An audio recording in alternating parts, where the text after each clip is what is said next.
मैं डॉक्टर तारिक बिनोई साहब आपसे प्रोग्राम का आगाज़ करना चाहूँगा। HEC का बजट जो है, पहली दफ़ा रियलाइजेशन जो हुई कि हमें HEC को ज़्यादा पैसे देने की ज़रूरत है। मुशर्रफ दौर में इसके ऊपर बातें की गई। फिर डॉक्टर अताउर रहमान ने अच्छा काम किया, उन्होंने सेंसिटाइज़ भी किया, कुछ नए इनिशिएटिव्स भी लिए, लेकिन फिर उसके बाद हम रिवर्स गियर में पड़ गए। क्या हुआ है अभी, क्या हुआ है?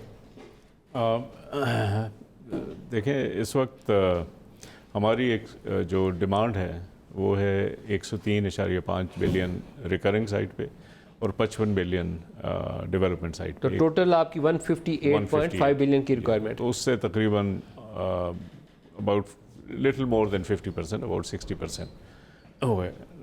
तो वी अंडरस्टैंड कि भाई फाइनेंशियल क्राइसिस है, सबको इसमें कुछ ना कुछ वो करना है, लेकिन ये कट जो है बहुत शदीद है और इससे बहुत ज़्यादा नेगेटिव असर पड़ेगा। तो हमारी तो रिक्वेस्ट अभी भी गवर्नमेंट से ये है कि इसमें एडजस्टमेंट करें और जितना मैक्सिमम एलोकेशन हो सकती है इसमें की जाए।